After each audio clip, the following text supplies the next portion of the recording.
عارف. اول حاجه اوتوكاد. تمام. خلصت الاوتوكاد، الريل تايم ده هتتعلميه مثلا ايه، لو هنتكلم اسس يعني والكلام ده، في نص يوم لو انت معاك اوتوكاد. تمام.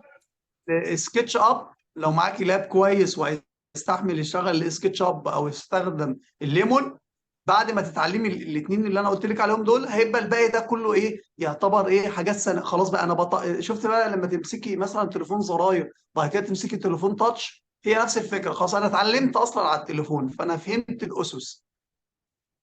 ولكن هو تمام. كل يعني كله خلاص بقى يعني فهمت كل ما يعني ممكن انا النهارده بقول لك ليمون وسكتش اب والكلام ده، في بعد سنه هيبقى في برامج تاني احدث من الاثنين دول واقوى واعمق. النهارده انت عندك برنامج الذكاء الاصطناعي، في برامج النهارده الذكاء الاصطناعي بتقول له انا عايز اعمل كذا كذا كذا كذا كذا كذا كذا، يعني شويه المواصفات اللي انت عايزاها تعملها في الفيلا، الكلام ده سكيب، صمم لك، بيبعت لك ايوه التصميم فاهمه جاهز، فاهمه حضرتك.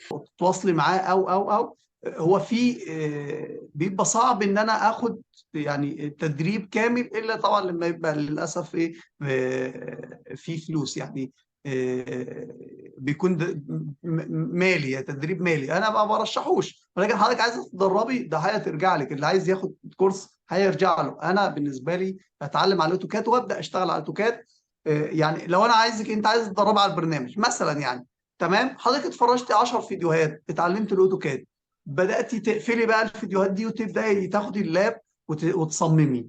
التصميم ده وانت شايفه انه كويس، لا وحش، اروح ابعت لاي مهندس، يا باشمهندس ايه رايك في التصميم ده، انا استخدمت فيه كذا كذا. انت كده دخلت عمل اهو، خدت تدريب عملي وانت قاعده في البيت.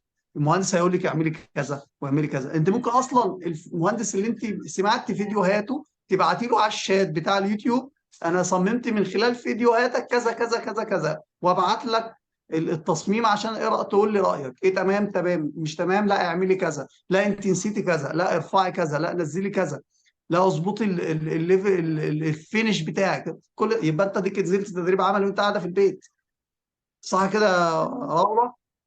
ايوه روضة. طيب تمام مفيش مشكلة، انا بس حبيت يعني اسألك واكلمك عشان برضو تنصحني. انا داخلة حاليا فرقة رابعة، فتنصحني ان انا اعمل ايه؟ انزل في مكان او ادور في تدريب عملي بره على ارض الواقع، ولا ممكن ابدأ اونلاين واتعلم الحاجات دي وتفيدني وممكن اشتغل منها اونلاين برضو؟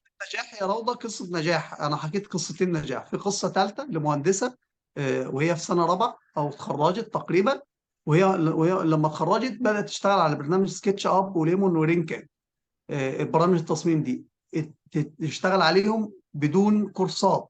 وبدأت يوميا عملت قناة ليها على اليوتيوب عادي، أو قناة مش على اليوتيوب، على اللينكين وعلى الفيسبوك. يفضل كل الشباب اللي موجودة عندي هنا على اليوتيوب، على معايا هنا، اللي هو انتوا كام دلوقتي، 17 واحد، لازم يكون ليك من النهارده سواء انت خريج او لسه، لازم يكون ليك صفحة على لينكين. اللينكين يعني برنامج زي الفيس كده، ولكن تواصلوا مجموعة راقية شوية، وهتلاقي فيها شغل كتير ان شاء الله وفرص كتير.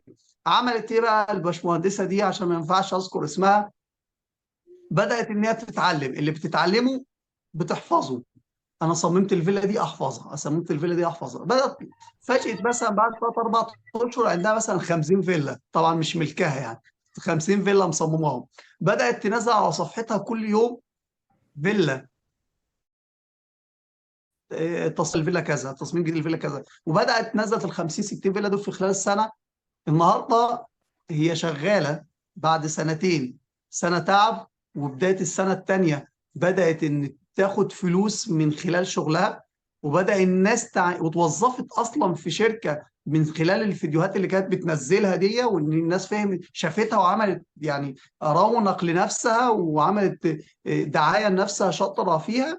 في خلال سنتين النهارده هي شغال معاها مهندسات، ركزي يا روضه، شغال معاها مهندسات في التصميم. هي مش قادره يعني تعمل التصميمات اللي بتجي لها بفلوس عشان شغل فريلانسر يعني، تمام، جنب شغلها. فالنهارده هي معاها شغل فريلانسر واتوظفت ومشغله ناس معاها كمان واحده او اتنين. تمام كده يا تمام. روضه؟